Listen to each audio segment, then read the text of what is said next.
J'ai passé ma journée dans le train aujourd'hui, puis j'ai fait une petite balade en rentrant au jardin. Et je me suis aperçu qu'il y avait énormément de feuilles qui étaient tombées. Du coup, bah voilà, je vais te parler aujourd'hui des feuilles mortes. Les feuilles mortes, c'est pas un déchet, mais une ressource au jardin. Et dans cette vidéo, j'aimerais partager avec toi des bonnes raisons d'utiliser ces feuilles mortes au jardin. Tu peux utiliser en fait ces feuilles mortes soit au compost, soit tu peux pailler tes cultures avec. Moi j'ai pris pas mal de retard en fait avec le paillage. Tu vois, cette plate-bande là n'a pas été paillée. J'ai un peu honte parce que bon, les autres là-bas je les avais paillées avec de la paille, mais ici ça n'a pas été le cas. Et simplement la terre à nu dans la nature ça n'existe pas sauf le désert, mais sinon normalement tu t'aperçois que c'est tout le temps couvert. Donc ça c'est une grosse erreur que j'ai faite. Une des raisons pour lesquelles j'ai laissé un peu découvert, c'est parce qu'en fait j'avais semé directement en pleine terre et que j'appréhendais un petit peu le fait de pailler, de trop pailler, que ça empêche le semis de lever ou que les limaces s'abritent sous le paillage et mangent directement les petites pousses dès que ça sort.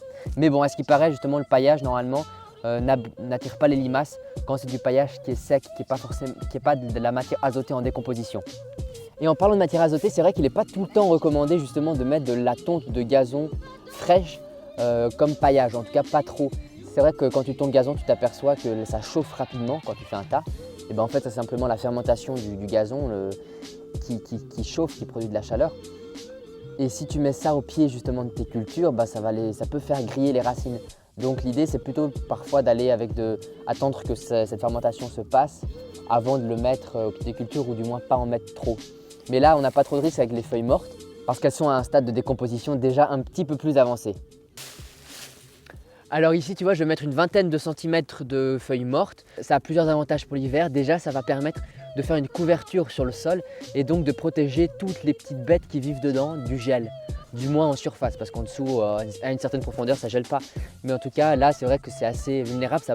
On n'a pas encore eu de gelée, mais ça va pas tarder. Donc voilà. Ah, par contre, il faut que j'enlève le goutte à goutte avant.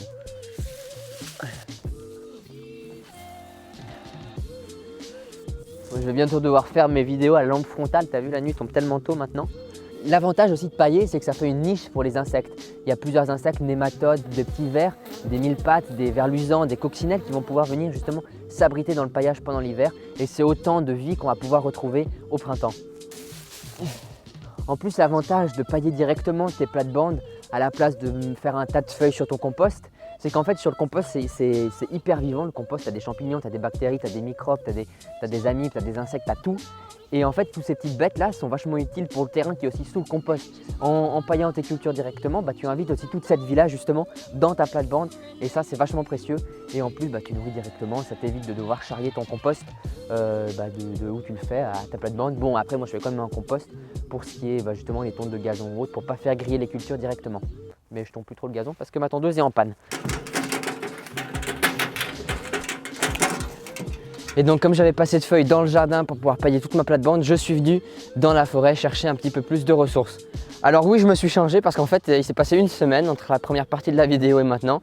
Parce que le truc c'est que comme je travaille en semaine chez un maraîcher, et bien le soir je n'ai pas le temps parce que la nuit tombe tellement tôt. Donc je profite de ce week-end pour terminer justement cette vidéo. Désolé du coup pour le retard avec lequel cette vidéo arrive. C'est vraiment une chance que j'ai d'être à côté de la forêt comme ça, pour pouvoir venir chercher ces feuilles. Tu as vu le tapis de feuilles qu'il y a ici, c'est juste magnifique.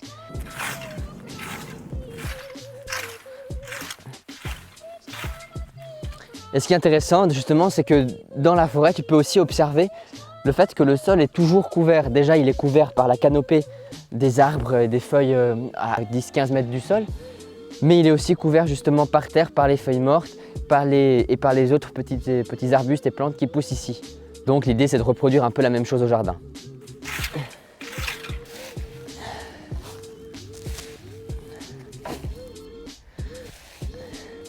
Vous allez me prendre pour un fou, mais je trouve vraiment que ça sent bon.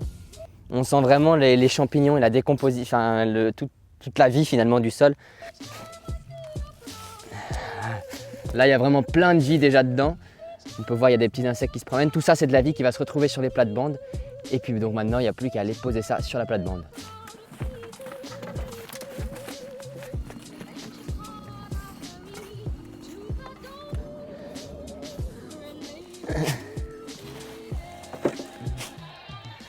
Et donc là, je mélange aussi en fait ces feuilles mortes avec un peu de paille pour, disons, un peu varier la structure du paillis.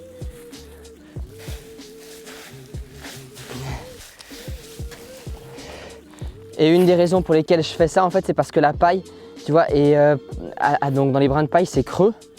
Et en fait bah, c'est propice peut-être pour des petites bêtes pour qu'elles puissent venir se glisser dedans pour l'hiver, pour rester au chaud.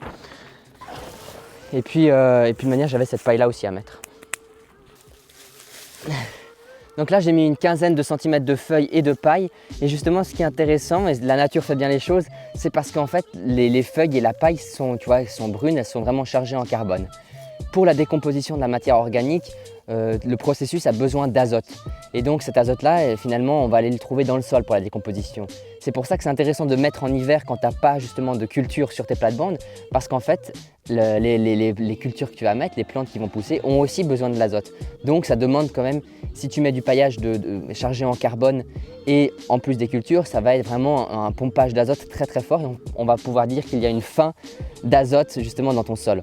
Donc justement, bah ici je vais veiller à apporter cette matière carbonée plutôt pendant l'hiver quand il n'y a pas de culture. Comme ça va pouvoir prendre l'azote qui est dans le sol durant l'hiver et au moment où ça va se décomposer, finalement ça va le remettre dans le sol et ça tombera à peu près, normalement, si tout se passe comme il faut, au printemps, au moment justement où je vais mettre les premières cultures. Et c'est important d'avoir un bon respect de ce rapport carbone-azote. Et par exemple sur la butte en hugelculture que j'ai faite au jardin, et ben, au final ça a poussé très peu cette année, ça a un peu poussé mais très peu. Une des explications que j'ai pu trouver à cela justement, c'est parce que je n'ai pas bien respecté le rapport carbone-azote et que j'ai apporté trop de matière carbonée, c'est-à-dire du bois mort dans ce cas-là, et pas suffisamment de matière verte, de matière azotée. Donc ça n'a pas bien poussé, mais ça ne veut pas dire que les années prochaines ça ne poussera pas, au contraire. Quand toute cette matière-là sera décomposée, ça va être un sol très riche. Donc voilà, j'ai terminé de pailler cette plate-bande. Bon, maintenant j'ai toutes les autres à faire encore.